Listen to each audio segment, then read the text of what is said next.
Oke, bismillahirrahmanirrahim. Halo semuanya, berjumpa kembali dengan Oces dari Seksi Promosi Kesehatan Dinas Kesehatan Provinsi Jawa Barat di acara podcast Oces, di mana pada saat ini kita akan membahas atau memberikan informasi-informasi mengenai obat tradisional yang dalam hal ini akan kita bicarakan mengenai jamu. Masyarakat sehat bugar juara bersama Bude Jamu. Bude bugar dengan jamu. Baik, di hadapan kita sudah hadir Ibu Raden Hermalia ya. Mungkin nanti akan mempromosikan dirinya sendiri ya, karena takut salah. Kalau Hermalia yang ditakut karena ini bicara tentang obat tradisional jadi Ibu Herbalia. Ya, Bu Herba ya. Mohon maaf, itulah Oces. Selalu jangan diambil kata-katanya ya, jangan nanti sakit hati begitu. Tapi kalau di sini jangan pernah sakit hati ya. Matikan lampu, nyalakan lilin, maafkan daku jika nyebelin. Itulah Oces. Baik, Ibu Hermalia, kami persilakan mungkin sebelum lanjut kita diskusi tentang masalah jamu ya, baik nanti itu untuk pencegahan apa-apa di zaman era pandemi, apalagi mungkin ada kiat-kiat untuk melakukan pencegahan dengan jamu ini. Oke, baik, kami persilakan untuk mempromosikan diri, kami persilakan Ibu Hermalia. Baik, terima kasih Kang Adi, Kang Oces atas kesempatannya. Bismillahirrahmanirrahim. Assalamualaikum warahmatullahi wabarakatuh. Waalaikumsalam. Atas kesempatannya yang telah diberikan kepada teman-teman dari farmasi, seksi kefarmasian, sangat mengucapkan terima kasih atas kesempatan ini kepada sesi Promkes, sehingga pada kesempatan ini saya Apoteker Hermalia bisa sharing tentang penggunaan obat tradisional jamu di Jawa Barat seperti apa. Baik, kita punya moto Bude Jamu, yaitu bugar dengan jamu. Jadi bagaimana masyarakat Jawa Barat ini agar sehat, bugar, juara sesuai dengan visi misi Pak Gubernur agar juara tentunya harus sehat.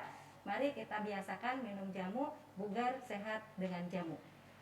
Baik, tadi berkatakan itu adalah obat tradisional, berarti di Indonesia ini, apalagi di Indonesia ini banyak sekali rempah-rempah. Ya, mungkin khusus di Jawa Barat ya, Bu Hermalia ya. Oke, kira-kira ini biar masyarakat tahu itu kira-kira obat tradisional itu jamu itu apa sih sebetulnya gitu. Ya, baik. Jadi obat tradisional atau jamu ini sebetulnya merupakan campuran bahan. Bahan-bahan itu bisa dari tanaman atau tumbuhan ya, bisa dari hewan. Jangan salah Pak Edi, itu kan persepsinya hanya dari tanaman aja ya. Dari hewan juga bisa. Ya, misalnya kan ada tangkur buaya tuh ya. Masyarakat itu, ya biar tahu ya, nih. Persepsi hanya, masyarakat itu selalu ke tanaman obat keluarga saja, padahal dari hewan pun bisa. Bisa. Oke. Jadi definisi jamu itu campuran bahan dari tanaman obat ya, kemudian bahan tadi dari hewan, kemudian dari mineral, kemudian bisa campuran dari semua itu yang biasa digunakan oleh masyarakat secara turun-temurun dan biasa digunakannya itu sesuai dengan budaya atau peraturan-peraturan yang berlaku di daerahnya masing-masing seperti itu. Jadi biasanya jamu ini terasa manfaatnya setelah digunakan secara turun-temurun seperti itu. Memang itu diperbolehkan ya menurut pandangan dari kesehatan. Iya, diperbolehkan. Contohnya di masyarakat nih, punten ya Bu Hermalia, bahwa di masyarakat ini sudah banyak sekali bahwa persepsi si cacing itu bisa menyembuhkan obat tipes ya. Ya, Itu betul. bagaimana menurut pandangan Ibu Hermalia? Ya, baik. Itu kata Pak Adi masuknya ke golongan apa? Tumbuhan kah? Hewan kah? Hewan, cacing mah. Hewan kan ya? Apalagi kalau cacing kremi beda lagi ya itu mah. Betul. Iya. Tadi yang saya sebutkan kan ya di dalam definisi jamu itu ya, bahwa merupakan bahan campuran ya. Tidak hanya dari tanaman, juga dari hewan. Ya, mineral atau sediaan galenik atau diekstrak dari sari-sari tanaman maupun hewan tersebut. Jadi bisa cacing itu adalah bagian dari hewan ya. Mungkin kalau lebih diteliti lagi di dalam organ si cacing ini mempunyai zat aktif yang bisa membunuh si kuman akibat salmonella typhoid misalnya, seperti tipas ya, seperti itu. Sudah banyak mungkin penelitian-penelitian juga ya yang sudah dilakukan oleh para profesor ya. Baik, Ibu Raden, tadi berbicara tentang masalah jamu ya. Mungkin jamu itu dari mana saja, tadi dari tanaman obat gitu ya, dari hewan. Tidak ada lagi mungkin ditemukan mungkin dari yang lainnya selain hewan, tanaman. Itu ada lagi nggak? Sebetulnya ada yang namanya sediaan galenik ya. Sediaan galenik itu kalau dari bahasa farmasi ya, kalau dari bahasa awamnya mungkin sediaan yang direbus ya dari tanaman atau misalnya dari hewan-hewan tersebut yang diambil diekstrak sarinya seperti itu, kemudian nanti dibuat sediaan kapsul dan lain sebagainya. Nanti ada khusus obat tersendiri, misalnya harus ada izinnya itu ya, misalnya seperti fitofarmaka dan lain sebagainya. Nah itu sediaan galenik bisa menjadi salah satu obat tradisional juga. Oke. Ibu Hermalia bisa memberikan contoh nggak dari tanaman obat keluarga misalnya? Contoh tanamannya ini mungkin manfaatnya untuk apa gitu? Baik. Biar masyarakat juga mendengar mungkin. Silakan. Sebetulnya kita di tahun 2012 Kak Adi sudah melakukan kegiatan pemetaan tanaman obat tradisional di Jawa Barat. Kita pengen tahu dari waktu itu tahun 2012 masih 26 kabupaten kota ya. Kita pemetaan ke 26 kabupaten kota, koordinasi dengan lintas sektor yaitu Dinas Pertanian. Kita mapping ya di mana sih yang potensi ditanam tanaman obat di Jawa Barat ini. Karena waktu itu Pak Gubernur pengen memunculkan potensi tanaman obat di Jawa Barat ya. Setelah kita pemetaan, belusukan ke kebun-kebun gitu ya. Dengan Dinas Pertanian ditemukanlah 12 tanaman obat yang potensi ditanam di Jawa Barat. Salah satunya di Kabupaten Sukabumi itu, Kabupaten Sumedang di Simalaka itu potensi ditanam herbal sembung. Mungkin Kak Adi pernah dengar ya, daun sembung. Daun sembung ya. Kalau rimpang-rimpangan banyak juga ya. Kabupaten Bogor kan seperti kita ketahui, Kabupaten Bogor itu sangat luas ya. Sangat luas, selain Talas Bogor juga ya. Selain Talas, ya betul itu. Talas Bogor itu juga obat. Obat Pak. Obat kelaparan itu Talas ya. Banyak mengandung karbohidrat ya Kang ya. Nah itu ada jenis rimpang-rimpangan yang potensi di Jawa Barat ini 12 diantaranya rimpang-rimpangan. Contohnya apa? Misalnya kunyit ya, jadi bahan baku ini kan. Ini contohnya bahan baku untuk kunyit asam. Kunyit asam ya, empon-empon. Nah ini empon-empon ya, nih. Itu. Apakah penemunya dari orang Jawa itu empon namanya? Kok disebutnya empon-empon? Empon itu rimpang. Kalau bahasa Jawa, kalau kita mah nyebutnya rimpang ya. Rimpang? Iya, rimpang. Rimpang. Mungkin berikan penjelasan Bu, rimpang itu. Ya, rimpang itu kan sejenis bukan batang ya, buah yang tumbuh di dalam ya itu. Jadi seperti kunyit ya, jahe itu namanya rimpang. Tumbuh di dalam tanah, maksudnya di dalam itu? Iya, betul, di dalam tanah itu kalau kita mah nyebutnya rimpang ya, kalau bahasa orang Jawa nyebutnya empon-empon. Nah, itu banyak sekali dari rimpang-rimpang ini manfaatnya. Contohnya ya kunyit itu ya, temulawak, jahe, di mana di masa pandemi ini banyak digunakan oleh masyarakat.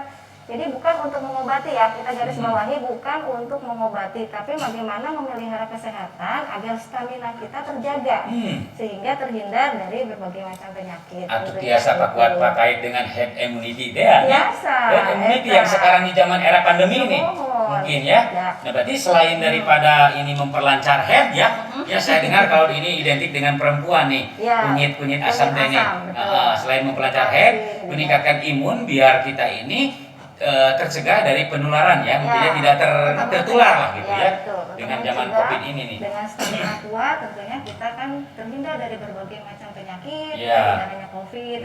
Kita jaga bagaimana imunitas kita kuat, salah satunya ya selain hidup germas ya harus minum jamu seperti itu. Baik, jadi di dalam obat tradisional jamu ini juga selalu menggunakan dengan perilaku yang dilakukan dengan germas itu sendiri ya, gerakan masyarakat hidup sehat ya. Jadi sudah ada langkah-langkah yang harus dilakukan dan masyarakat pun sudah banyak yang tahu tentang germas itu sendiri.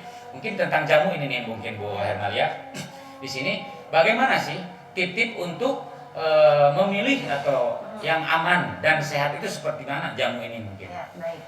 Sebenarnya agar jamu ini aman, jamu ini kan bisa dibuat mandiri sebetulnya di rumah. Ini salah satu himbauan pemerintah juga bagaimana di masa pandemi ini agar masyarakat ini bisa mengelola dirinya sendiri dalam pengobatan, tentunya untuk penyakit-penyakit yang bisa dicegah dengan menggunakan jamu. Oleh karena itu semua medikasi ya, salah satunya dengan menggunakan jamu, pemerintah mengarahkan, bahkan pemerintah sudah mengeluarkan surat edaran tentang ramuan-ramuan yang digunakan untuk mencegah di masa pandemi COVID ini, itu di SE 232 tahun 2020 ya, dimana di situ sudah disebutkan banyak ramuan-ramuan yang cocok untuk bagaimana sih caranya agar jamu ini aman? Tentunya pertama, bahan baku Pak Adi.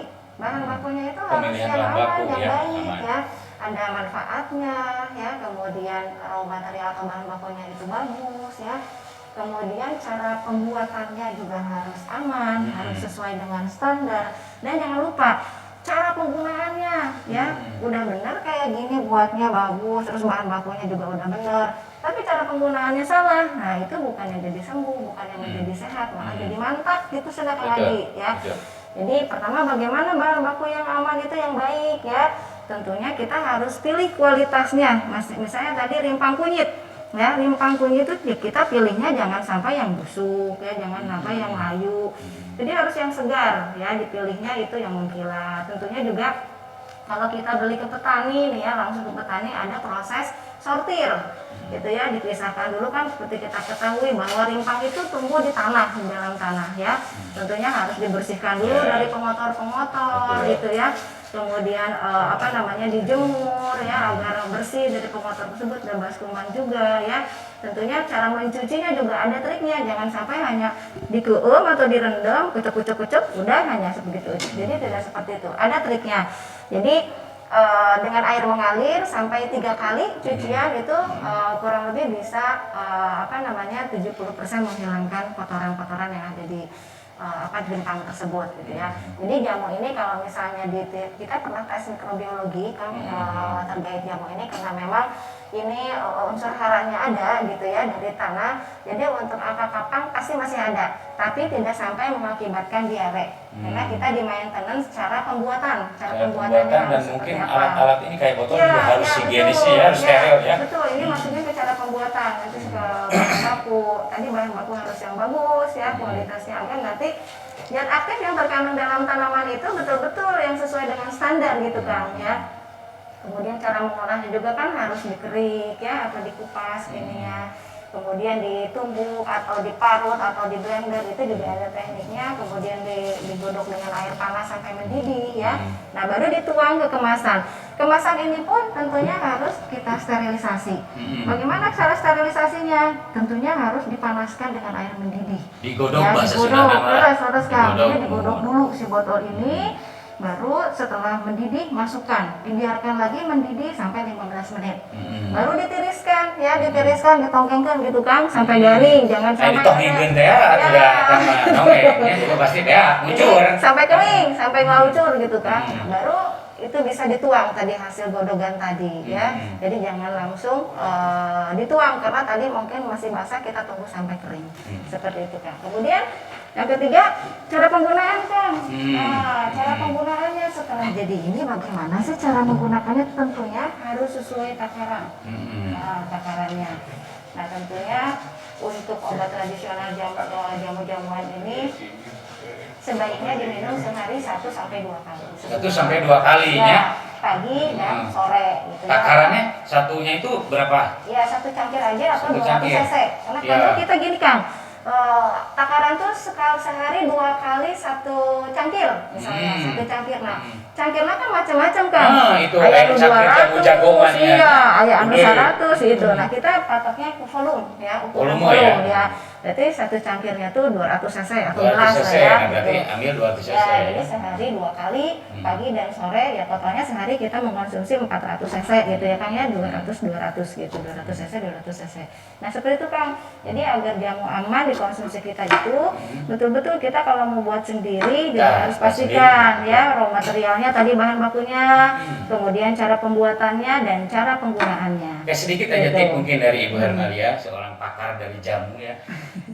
Cara pengolahannya mungkin, misalnya ini kunyit aja ya, ini kunyit yang sekarang mungkin yang perlu kita konsumsi karena di era pandemi ini mungkin. Kami persilakan mungkin caranya bagaimana untuk pengolahannya. Selain tadi sudah kan dibersihkan terlebih dahulu, mungkin caranya bagaimana si kunyitnya ditumbuk dulu atau di blender, masukkan air hangat, mungkin seperti itu kami persilakan mungkin. Betul. Kalau misalnya tadi sudah jelaskan juga ya cara pembuatan. Tentunya tadi bagaimana pertama itu harus disortir dari semua pengotor ya. Kemudian dijemur ya, kemudian dikupas ya, dikupas kulitnya atau dikerik ya, takutnya nanti dikupas ada yang tidak mahir mengupas malah terlalu tebal ya. Kupasnya dikerik Kang gitu ya, dikerik ya. Baru nanti silakan peralatan yang di rumah apa yang tersedia.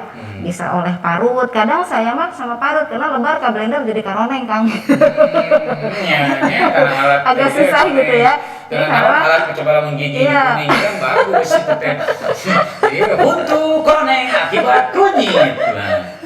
Jadi bisa Kang diparut juga ya, diparut tentunya ingat tetap 7 langkah cuci tangan pakai sabun Kang itu ya. Jadi sebelumnya ya ini harus betul-betul bersih dan ingat tidak boleh menggunakan perhiasan Kang itu pada saat mengolah itu, karena kenapa di perhiasan bisa nempel nih kuman-kuman, jadi bakteri-bakteri nanti nempel. Itu betul Kang, nanti kita ngolah bisa pakai parut atau blender disesuaikan itu Kang, atau misalnya bisa diiris langsung direbus itu ya, misalnya dari 1 rimpang jahe, 1 rimpang kunyit, kemudian ditambah gula merah secukupnya, itu bisa Kang diiris-iris, godok nanti untuk 400 cc bisa untuk sehari. Nah perlu diingat Bapak Ibu semua bahwa jamu ini tidak bisa dibuat untuk beberapa lama, misalnya berminggu-minggu, berhari-hari, tapi harus segera habis, dibuat segar ini. Jadi maksimal 1 hari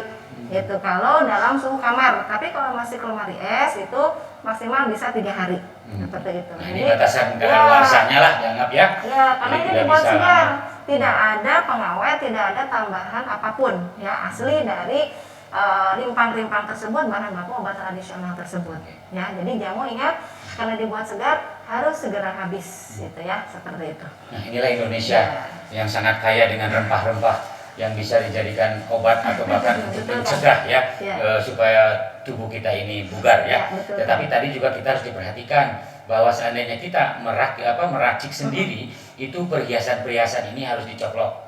Ya, dicopot lah, kalau dicoplok ya. Ya itu si Oces kadang-kadang dicoplok ya, dicopot begitu ya. Tetapi perhiasan istri solehah itu jangan dicoplok gitu ya. Itu bahaya, itu perhiasan solehah istri dunia ini ya, seperti itu. Baik, Ibu Hermalia, mungkin mudah-mudahan ini obrolan-obrolan ini bermanfaat ya, dan apalagi di era pandemi mungkin Bu Hermalia selain untuk menjaga kebugaran ya, ini selain dari kunyit, jahe, terus apa lagi Bu Hermalia? Bisa dari jenis batang ya, misalnya sereh gitu ya, kemudian dari jenis kulit, misalnya kulit kayu manis gitu ya Kang ya.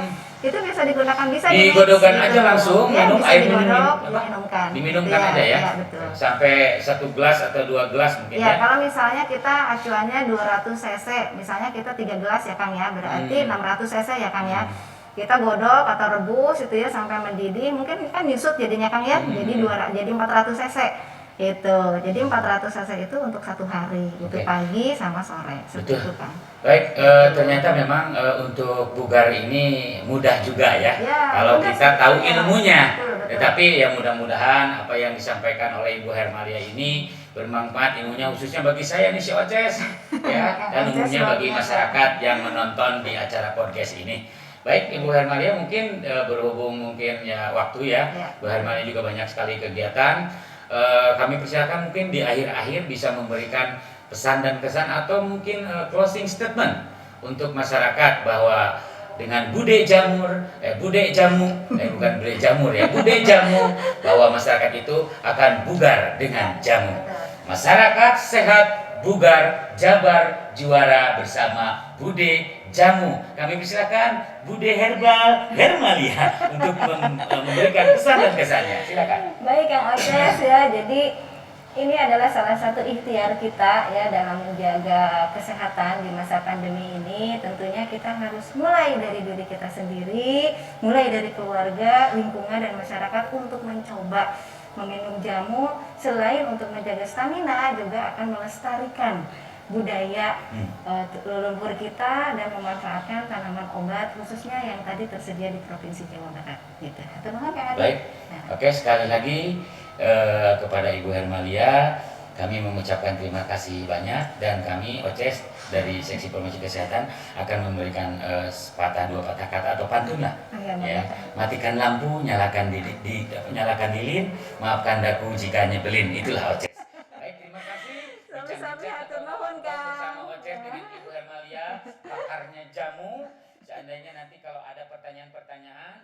bisa diungkapkan di YouTube-nya atau di chatnya YouTube atau podcast IG Promosi Kesehatan Jawa Barat, Dinas Kesehatan Provinsi Jawa Barat. Terima kasih. Sekian. Assalamualaikum warahmatullahi wabarakatuh. Selamat berjumpa kembali dengan Oces.